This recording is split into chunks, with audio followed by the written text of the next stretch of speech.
Okay, another way to create middle range theory, or to draw that relationship between the data in the past and the stuff in our interpretation now, is through ethnoarchaeology.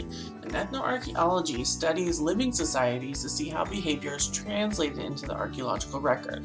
So basically looking at kind of like what we did with Lab 2, where you guys were looking at the garbage you threw away and then thinking about what would be left behind, right? So what does your modern living practice look like after 1,000 years in the ground? And one of the ways we can help figure that out is by doing ethnoarchaeology. So another example of this would be hunting evidence, right? So when we know from modern indigenous people who are hunter-gatherers that if you are primarily hunters, you are going to focus on either non-dangerous animals or dangerous animals. If you focus on dangerous animals, like wild boar, which can definitely kill you, right? Or something that can trample you, or things that are dangerous, right? If you focus on dangerous animals, you are going to primarily hunt animals that are very young and animals that are very old because they tend to be weaker. You're not going to take a full-on bull elephant, right? That would be bad. Don't do that.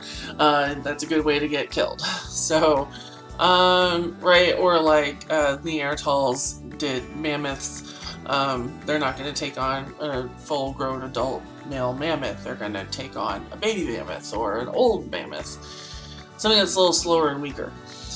Which means that all the bones that are left behind in the archaeological record all come from young individuals or old individuals. And so that tells us about their subsistence practice, right? If they focus on a species more like deer, they're probably more likely to hunt a variety of ages. So if we see a bunch of different ages of animals of a fairly docile creature, then we know that that's their subsistence strategy. So we use modern indigenous groups and their living practices to figure out what kind of archaeological evidence would be used in the past. So a really neat example of this is this is a research by a person named Kelly. They do ethnoarchaeology with the Makia in Madagascar. So the Makia live in 4 major kinds of settlements that differ in how long they're occupied. So some of them are occupied for short periods of time for quick hunting groups or gathering groups. Some are long-term living arrangements where that's like their main home base. And so the goal of the research was to document what kind of impact on the ground, on the landscape, right, that these different kinds of settlements have. So they recorded variables like trash distribution, like, so where do people throw away their trash, a number of post holes per house, so getting an idea of how big the houses are, and so then they wanted to see if they did that, if they could place a new settlement into one of the 4 categories with a high degree of accuracy. So when they found these kinds of patterns archaeologically, were they able to assess what kind of living settlement it would have been? And what they ended up finding is that, so they have the 4 different kinds of settlements, right? Villages, forest hamlets, seasonal hamlets, and foraging camps. In villages, the house sizes are various. Some are small and some are large, but they tend to be a lot farther away from their trash because these are more permanent settings, right? And you don't want to live 1 meter away from your trash when you have to live there all the time. And then there's a high level of feature diversity. So remember that features are a archaeological deposit that has to be destroyed in order to be excavated. So a good example would be something like a hearth or a cook fire, right, or a post hole. So something that's going to be left behind in the dirt that's not necessarily an artifact, something that was handled or manipulated by a human, but it was created by a human, and the only way to take a look at it or excavate is to destroy it. So unlike like a spear point, you don't destroy it, you just pull it out of the ground. You destroy the context, but you record it, right? But it's not physically, the item itself is not physically destroyed, but a feature is.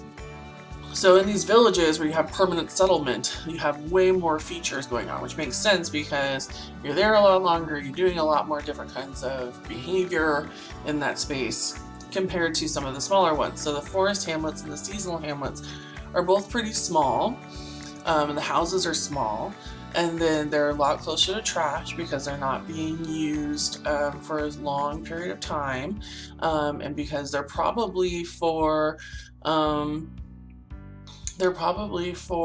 gathering resources, and you're busy doing that rather than wanting to schlep your trash 10 meters away. Little less feature diversity, which again makes sense. These are more utilitarian, and their houses are a lot smaller.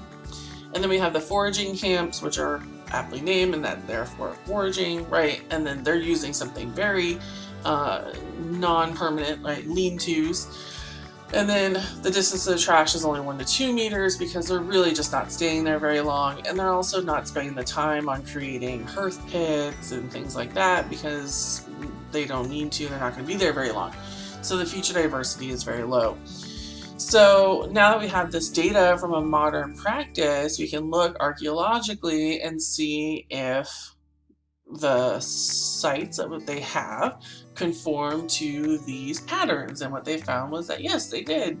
So this allows archaeologists to have a better understanding of what kind of settlement was and what kind of behavior would have been happening in that settlement in the past. So ethnoarchaeology becomes a way to create middle range theory, because it focuses on aspects of ethnographic data that are archaeologically observable, and attempts to explain why a relationship between behavior and archaeological observable remains should necessarily hold true.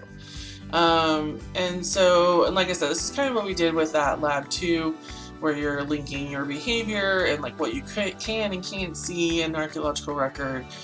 So it really gives us a lot of information on what an artifact could be or should be, and how it's used, and then also what the cultural values are associated with that, right? Why do the Makia live in small houses? Well, maybe they value a certain level of family relationships, or I don't know. So it's not just about knowing, oh, this is a small settlement or this is a large settlement. It's about knowing what kind of behaviors and values are associated with those settlements.